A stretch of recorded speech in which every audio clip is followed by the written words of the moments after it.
Manu, thank you. Manu Raju in Washington. Let's go back, though, to the story that is Charlottesville, Virginia. I've got two CNN political analysts, Carl Bernstein, Pulitzer Prize-winning journalist and author, and Joshua Green, author of Devil's Bargain. Guys, good to see you both. Good to be here. Carl Bernstein, to you, you say the president is in free fall. How do you mean? Well, he may be in free fall, and the question is whether he has any parachutes left, and if he does, can he land anywhere soft enough beyond his base? Because right now the issue is before the country as it never has been, in the Congress, especially among Republicans, in the military, in the intelligence community, where large numbers of leaders believe he is not fit to be the president of the United States. And this is happening at the same time that he's under investigation by a special prosecutor who's closing in on him and his family. So it's a dangerous moment in American history. I've never seen such a moment, really, of peril in terms of the presidency, including in Watergate. We don't know how Trump reacts to things, not well and not usually with an idea of what's good for the whole country. And what we're seeing for the first time is that members of Congress who are Republicans are saying to each other, he is unfit and we have to do something about it. But will they become public?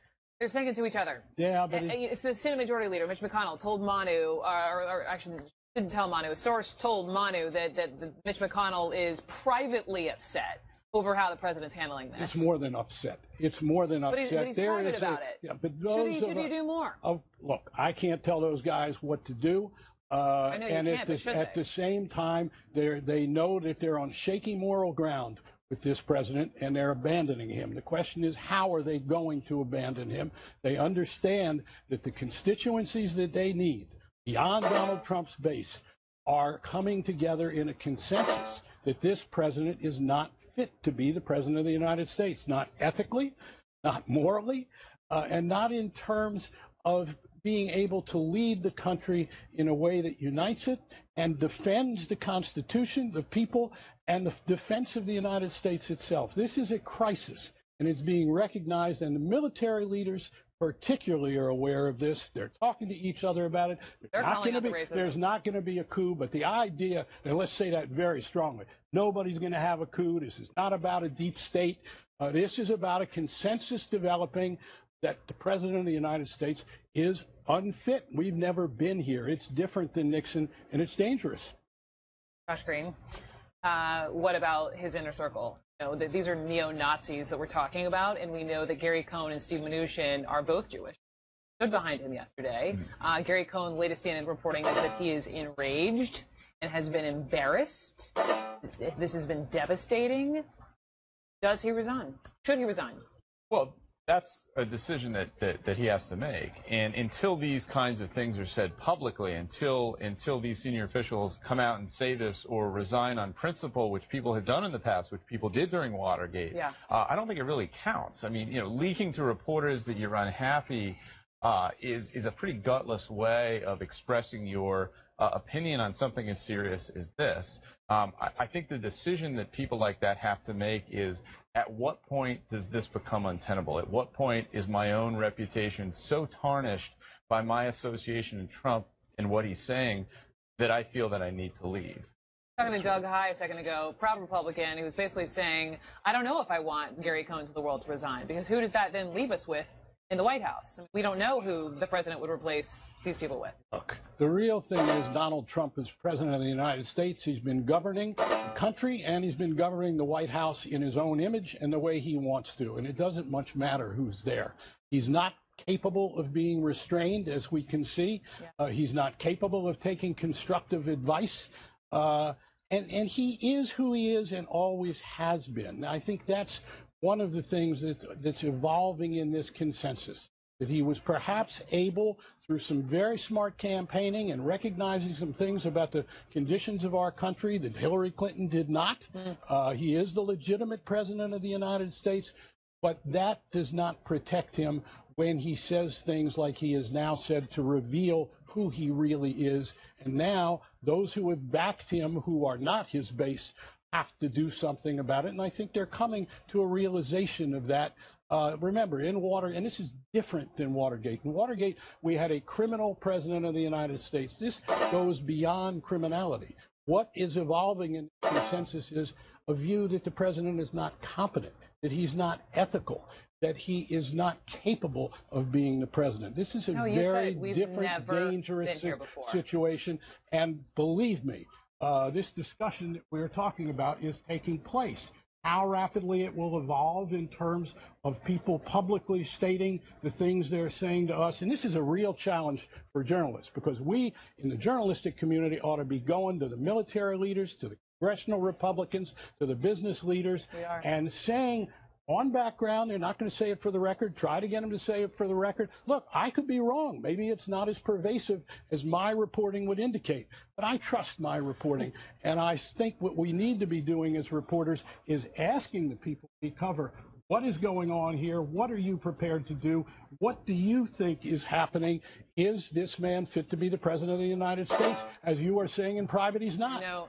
You want to jump in. Two points here, though. One is the business community, interestingly, did stand up and publicly rebuke the president and take steps that people like Gary Cohn and Steven Mnuchin have so far not seen fit to do. I think that's important for two reasons. One, just as a statement of principle, but two, Trump's appeal, Trump's political appeal beyond just his base of hardcore nationalists was to independents and even to Democrats who believe this is a business guy who can run the government, who can create jobs. The symbolism of these two councils disbanding in disgust at Trump's failure to call out white supremacy, I think is a potentially mortal blow to this image of Trump as a business guy who can run the country in a way that politicians cannot. I think the fact that we're using the word mortality is really interesting. I have 30 seconds left, and let me just ask you, Josh, on Jared and Ivanka. This is, again, we talk about palace intrigue, again, another massive blow-up where they're MIA.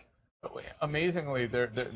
They're on vacation. You can go back and look at a couple critical points. One that I covered in the book was when Paul Manafort blew up. They were actually yachting David Geffen in Croatia at the time. So they often seem to be missing and on vacation during these critical moments. And you wonder if they were here and present and able to exert a little bit of their influence if things might not have gotten quite as out of control as they did yesterday. The line from the CNN reporting, Ivanka Trump and Jared Kushner vacationing in Vermont have communicated with the president, period. We got to go. Josh Green, Carl Bernstein, thank you both so much. Coming up next, you talked about the business advisory councils there. President Trump disbanding both of his business advisory councils today. Jake Tapper is standing by. He's going to take over for us from Washington momentarily. Stay with CNN. While many Republicans have spoken to condemn Nazis and white supremacists, very few have actually taken it a step further and called out President Trump by name. Florida Senator Marco Rubio is one of the few tweeting out, Mr. President, you can't allow white supremacists to share only part of the blame. He then went on to quote scripture, posting this passage from Proverbs, tweeting, the violent deceive their neighbors and feed them into a way that is not good. With me now, Pastor Joshua Dubois, former religious affairs director in the Obama White House. Sir, it is always nice to have you on. How are you, Joshua? Great to be with you, Brooke. Thanks for having me. So I realize you probably don't have President Obama on speed dial. That said, where do you think, just knowing him, where do you think his head is, or the former First Lady, in all of this? Yeah, listen, I can't speak for the former president or former First Lady Michelle Obama, but I can say that they have showed us an example of what moral leadership looks like. After the massacre at Mother Emanuel in Charleston, President Obama could have shied away. He could have avoided the big issues of race and hate and American history that were provoked. But instead, he went down to Charleston. And, I was there in the audience sitting behind the families as he gave that speech about American history and amazing grace, standing just a few feet above the coffin of Reverend Clemente Pinckney. This is a president, a former president, who has led in a moral way and engaged the tough moral issues of this time. But unfortunately, in the memorial service that we had just recently after Charleston, President Trump wasn't there. And the reason he wasn't there was because he did not lead in a moral way. He did not draw clear moral lines. And I think that's a shame. I just want to share with everyone on President Obama. He hasn't said anything today specifically. We know Bush 41 and 43 have, but he did tweet this whole massive Nelson Mandela quote. We can throw it up on the screen just so you can see, everyone can see just a piece of it. And this is apparently now the #1 liked tweet ever. That said, Joshua, yes, wow. Just last month, a picture circulated on Twitter of faith leaders laying hands on the president in prayer with the caption, "Such an honor to pray within the Oval Office for the President of the United States and Vice President." My question is, you have these evangelical leaders in the country who have these, very important voices who have supported, endorsed the president. What do they say to him now? Well, we need them to show moral courage. And, it's a shame when the president's, now former manufacturing and business advisors are showing more morality and moral courage than the president's faith advisors. We did see some of them write a letter, speaking against racism and white supremacy, but have they directly confronted this president and made it clear that his actions, his normalization of Nazism and white supremacy are wrong? I have not seen them do that. And so at minimum, they should catch up to the manufacturing advisors, but we really need them to speak with a clear voice and make it clear that, particularly in an evangelical community that sanctions slavery and Jim Crow and so forth, that this is a new day in American evangelicalism. That hasn't happened yet. And Brooke, in general, Joshua, you are a father. Yes, that's right. I don't know how old they are, but I have my son will turn 2 next week, actually. So we're in party planning mode right now. Okay, well, never mind. Then it's not like you would have had a conversation with a 2-year-old over what's happening. I just keep thinking about parents in this country and the conversations they're having with their little ones. But we'll save that conversation for when he or she gets a little bit bigger. Joshua Dubois, always a pleasure. Yeah, thanks for having me. Thank you. Thank you. Coming up next, Baltimore becomes the latest city to take down Confederate statues in the wake of the deadly Charlottesville rally.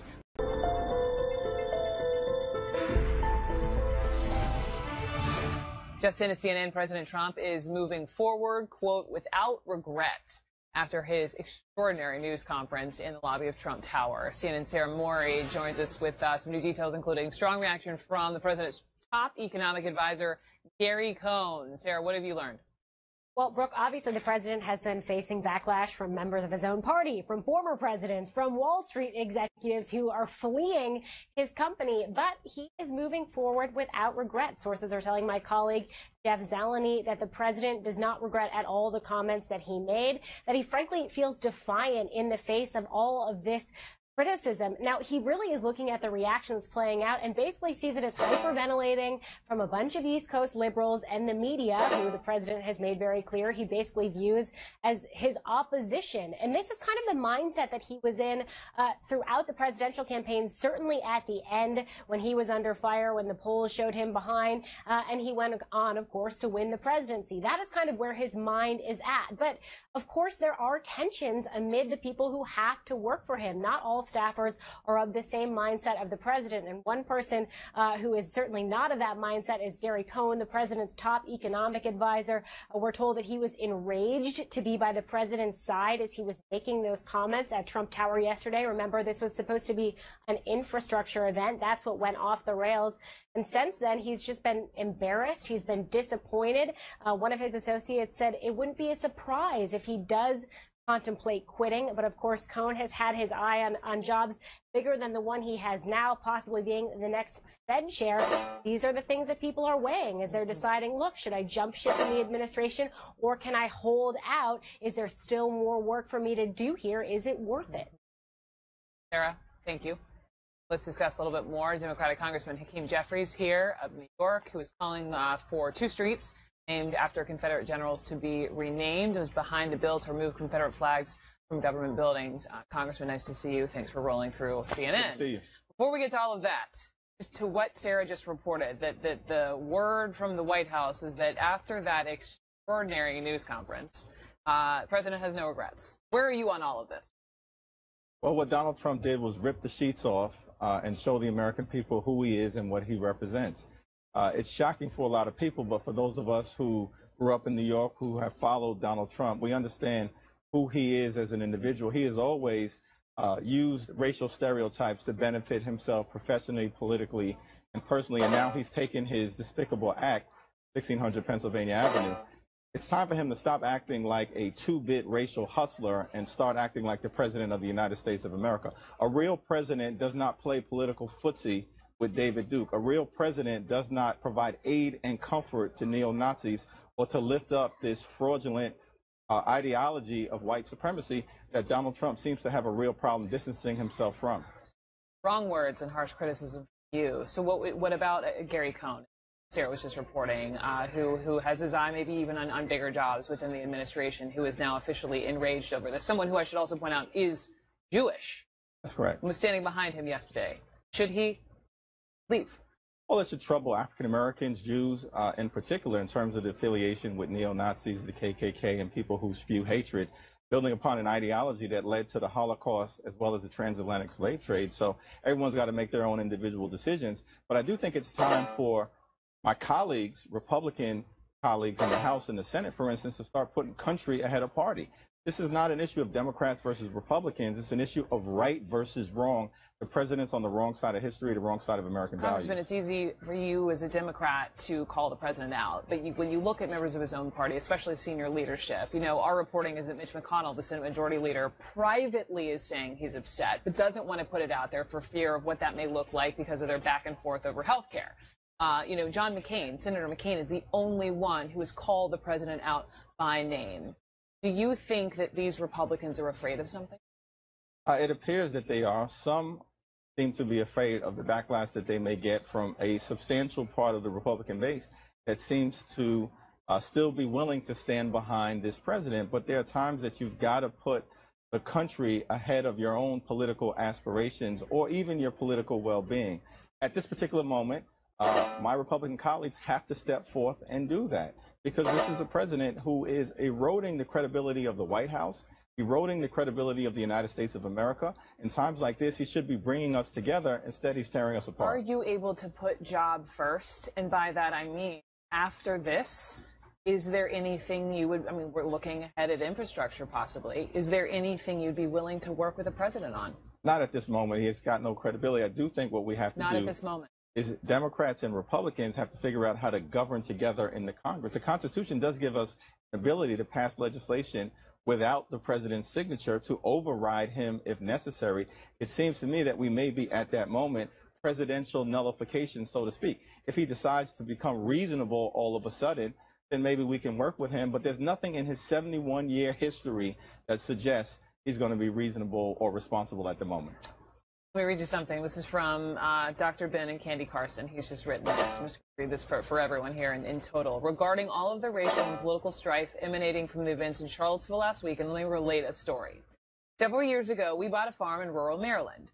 One of the neighbors immediately put up a Confederate flag. A friend of ours, who is African-American, three-star general, was coming to visit and immediately turned around, concluding that he was in the wrong place. Interestingly, all the other neighbors immediately put up American flags, shaming the other neighbor who took down the Confederate flag. More recently, our home in Virginia, along with that of a neighbor, was vandalized by people who also wrote hateful rhetoric about President Trump. We were out of town, but other kind, embarrassed neighbors cleaned up most of the mess before we returned. In both instances, less than kind behavior was met by people taking the high road. We could all learn from these examples. Hatred and bigotry, unfortunately, still exists in our country, and we must all continue to fight it. But let's use the right tools. It ends, by the way, that neighbor who put up the Confederate flag subsequently became friendly. That is the likely outcome if we just learn to be neighborly and to get to know each other. What do you make of that? Well, it's an unremarkable statement. I understand that Dr. Carson may feel like he finds himself in a difficult position because he's a member of the Trump cabinet, but he's not confronting the basic issues. Donald Trump essentially lifted up an argument advanced by neo-Nazis, the KKK, and others that the Confederacy is all about tradition and heritage. What exactly is the tradition and heritage that the Confederacy represents? Is it slavery, rape, kidnap, treason, lynching, Jim Crow, or all of the above? It's a phony argument. And the niceties that Ben Carson articulated are not going to get us past the legacy of slavery and hate that still exists in some quarters in this country. Tim Jeffries, Congressman, thank you so much. Thank you. Thank you. The worst firestorm President Trump has faced in his 200-plus days in office has now deepened. Two of his CEO advisory groups created to promote job growth now gone, disbanding in the wake of his controversial remarks in the violence in Charlottesville, remarks that placed blame on racists and counter-protesters alike, with the president appearing to defend the neo-Nazis, the KKK, and the white supremacists. The heads of both Campbell's Soup and 3M were the latest to announce their exit from the president's advisory councils, the 7th and 8th executives to do so. Shortly after those announcements, the president confirmed this on Twitter, that he was disbanding both councils. With me now, CNN senior economics analyst Stephen Moore, who used to advise the Trump campaign, and CNN global economic analyst Rana Foroohar. She is also a global business columnist and associate editor for the Financial Times. Stephen, let me just begin with you. How big of a blow is this for the White House? Well, I just have to respond to that previous interview because I found it unbelievably shocking, and I want to make sure I get this right because I don't want to misquote. A two-bit racial hustler.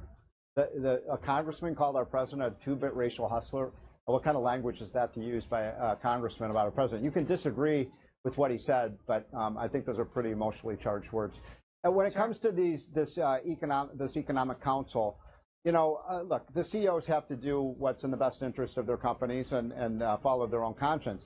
I had warned the White House that, you know, at the first time there was any controversy that these CEOs, who most of them were not for Trump in the first place, would probably abandon them. I predicted this kind of thing would happen, and so it's not surprising to me that you're seeing a lot of these folks leave this council.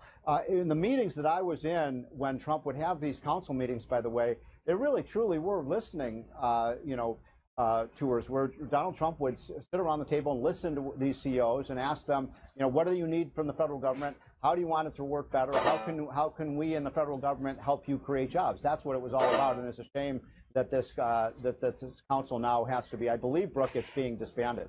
You know, it is. Go ahead, Ron. Brooke, I got to jump in here and say I spoke to many people this morning in the C-suite, and the reports that I got were that many of these meetings didn't go well at all, and there have been concerns, even since the Paris Accord, frankly, amongst a lot of these CEOs, a lot of internal hand-wringing about whether they should be involved with the White House or not. They told me the meetings had not been going well. The proper officials from various federal departments weren't even in attendance. And I think that this really marks a tipping point. And I think this is a huge deal for the Trump administration and the White House. If you think about it, Brooke, for starters, the Strategic Committee had already decided to disband before President Trump tweeted that this morning following a conference call that was led by Steve Schwartzman, the CEO of Blackstone. When you think about the business community losing faith in the White House and also labor, you know, Richard Trumka, the head of the AFL-CIO, had already resigned. That's two core groups. That's the business community and working-class white men. And I think this is a real blow for the White House. Well, but Stephen, wait a minute. You just said, hold on. I just want to respond to that. Please do. You said that a lot of these CEOs basically decided they didn't want to be part of this when Trump pulled out of the There has been hand-wringing Paris. Since the Paris But let me Accord make a point about this. People. Go ahead, Stephen. A lot of these CEOs basically said they didn't want to be a part of this because Trump wanted to drop out of the Paris Accord. But guess what? Donald Trump said he was going to do that during the campaign. So if they didn't want to be part of a council with somebody who was going to pull us out of the Paris Accord, then why did they join the council in the first place? You a know lot what? of them They did that because of the prestige. Stephen. They joined it for two reasons: because they believed that you should join a Right. council when your president asked you to, but also later Right. on because they wanted to keep some adults in the around important policy conversations like tax reform, But my point is, when he did, he said what he's going to do. When he said he was going to do what he was going to do, then why did they? Oh, I'm so outraged by this. They knew his positions when they took these positions. Now look, folks have been trying to influence the president and the White House around things like the skills agenda, around Right. infrastructure. Now, I'm Right. not saying that many of them possibly shouldn't have taken a stand and stood down earlier, but I think let's not fool ourselves.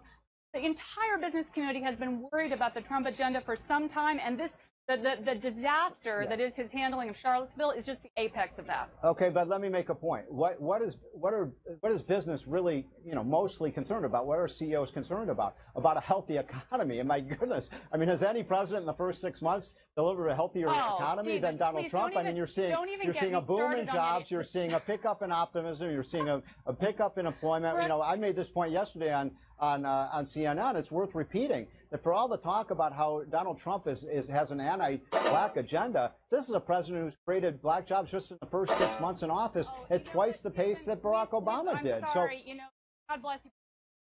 Where we fact-check the fact that Donald Trump does not deserve credit for anything good that has happened in the American Right. economy. Yeah, he doesn't get any credit for this. Deserves Right, exactly.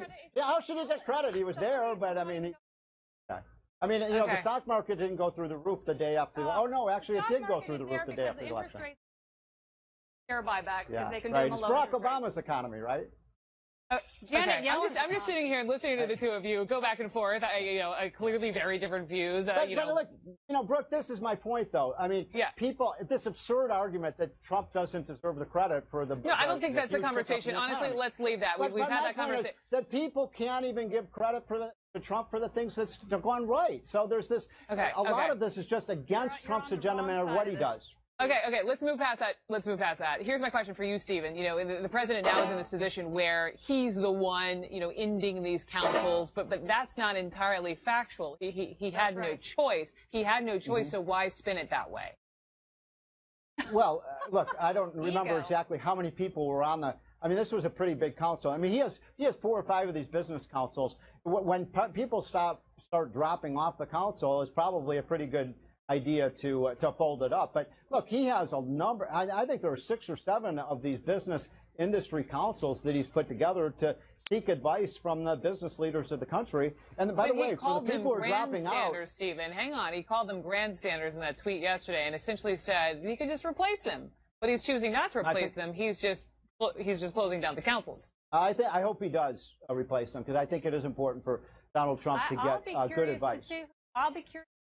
Wants to serve. I think the business community has lost faith in this president. He hasn't accomplished any of his agenda, and he hasn't shown the kind of leadership that a president should. And that's what I'm hearing from all the CEOs that I talk to. Well, but it's ridiculous to say he hasn't accomplished any of his agenda. He's only been in office for 6 months. We've already seen the U.S. GDP go from 1.5% and declining under Obama to 2.6% and rising under Trump. Nothing to do with him, Stephen, and you know that's true. Right. It doesn't have anything to do with his policies. Right. Okay. Stephen and Rana. Whew, it's just Wednesday. It's just Wednesday. Thank you. Both of you.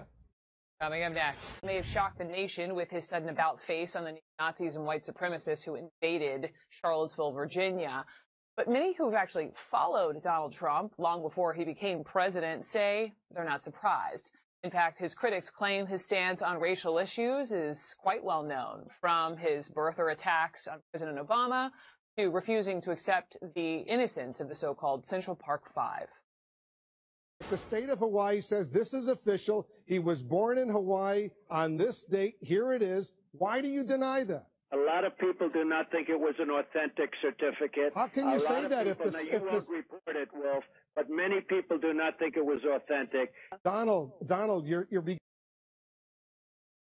to sound a little ridiculous. I have to tell you. You are, Wolf. Do you accept that President Obama was born in the United States, is not Muslim? I really don't know. I mean, I don't know. I don't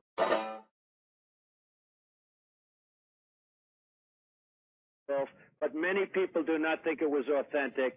Donald, you're beginning to sound a little ridiculous. I have to tell you. You are, Wolf. Do you accept that President Obama was born in the United States, is not Muslim? I really don't know. I mean, I don't know. I don't know why he wouldn't release his records. But, honestly, I don't want to get into it. The problem we have is we don't have any protection for the policeman. The problem with our society is that the victim has absolutely no rights and the criminal has unbelievable rights. Unbelievable rights. And I say it has to stop. That's why I took the ad. And I have to tell you, that ad, I've never done anything that's been so positively received. Of course I hate these people.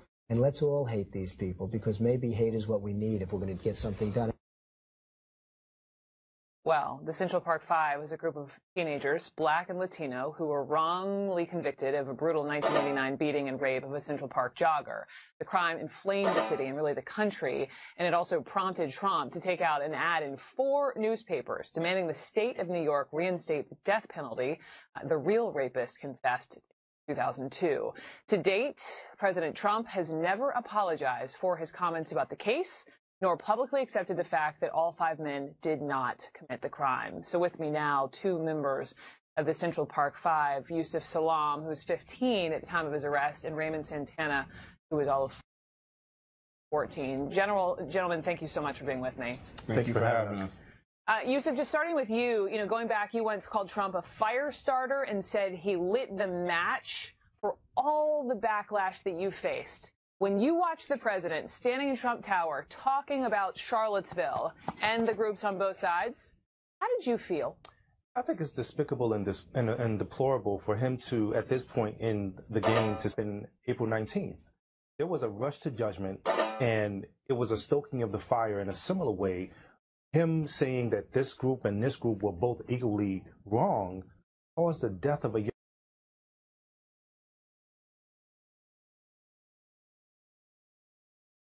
woman. Horrible and horrific. So you're saying if there was a rush to judgment in the case judging you back then, why wasn't there a rush to judgment over the weekend in Charlottesville? Well, what I'm saying is that the idiocracy of saying that you want to be able to judge the facts when we see that this is clearly American terrorism that's going on. Right. You got folks running around chanting and chanting and chanting, and right. You got folks running around chanting and chanting and chanting, and I mean we've all seen it. We've all seen what was going on. It's evil. On its face, it's evil. It's absolute evil. And I think that for this to be the ideal of make America great again, this is making America hate again.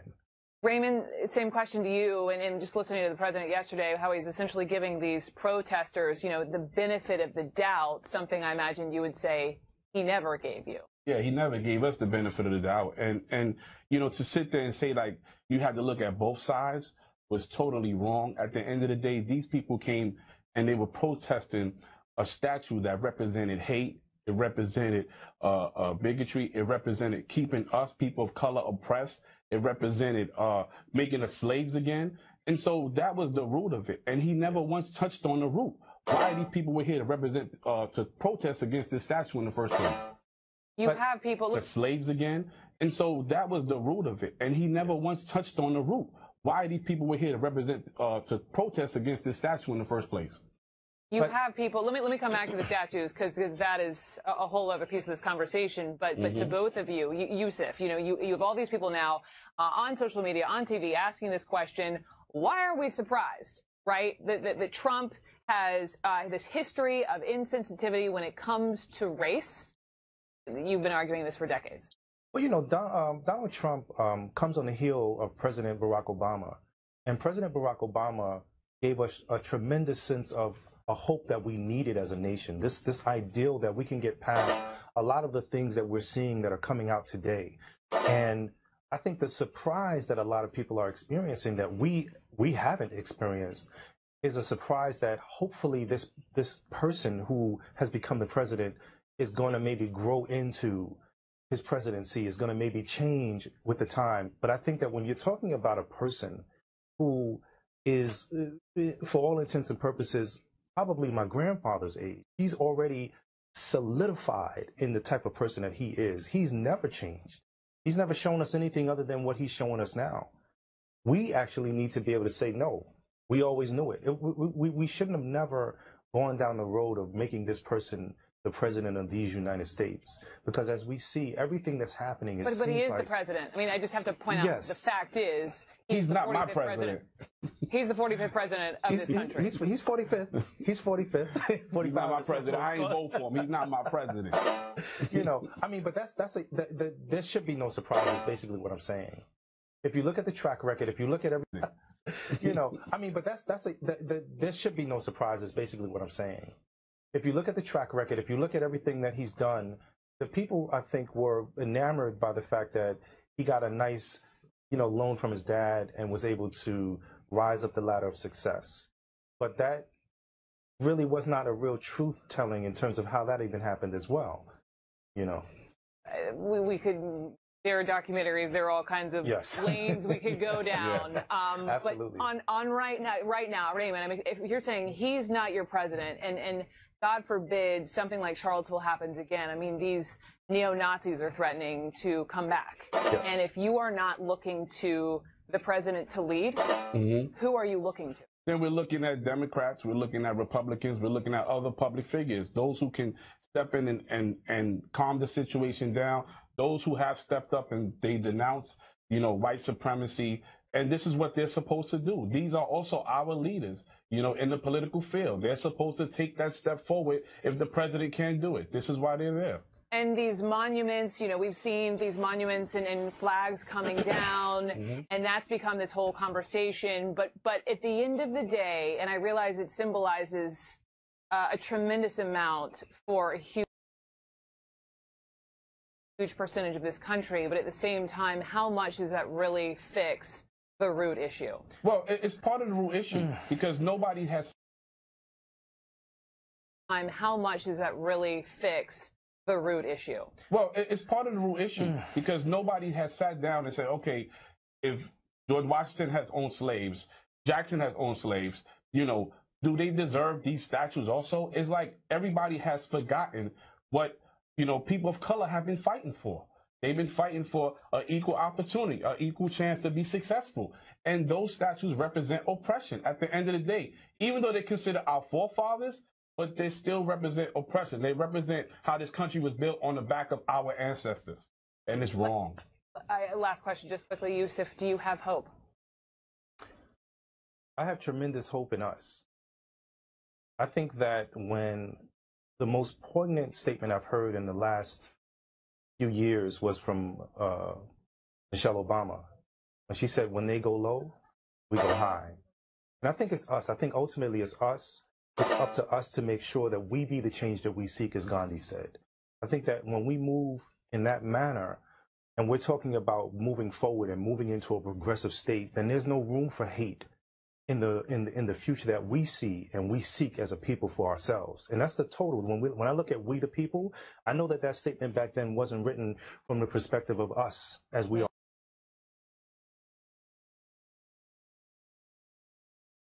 I think ultimately it's us. It's up to us to make sure that we be the change that we seek, as Gandhi said.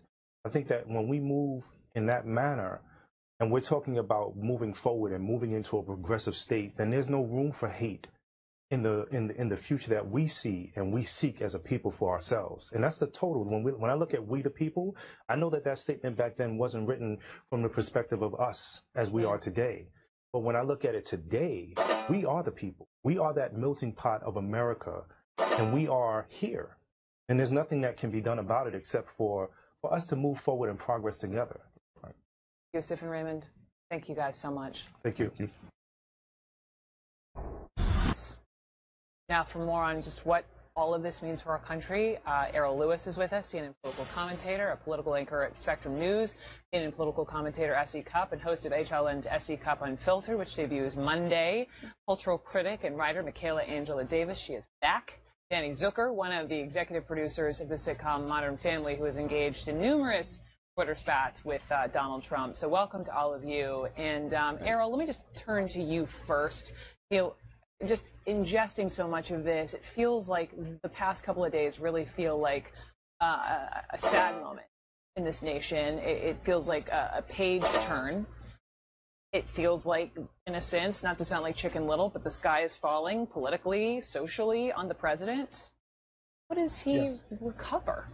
How does the nation recover? How does the nation recover is the question. And in fact, I think it's the sort of the turning of the question has been, if anything, a bit of a ray of light here, meaning the president has abdicated his responsibility. It's his responsibility to bring the nation together, to speak clearly on something like Nazi flags and terrorist murder are bad things. He abdicated that responsibility. So we've seen business leaders, military leaders, religious leaders, all stepping forward, protesters in the streets even, her parents, other eloquent voices coming together and sort of saying, we're going to have to do what the president should have done. And he is in some ways making himself less and less relevant as sort of a central leading figure. What he has done is not leadership.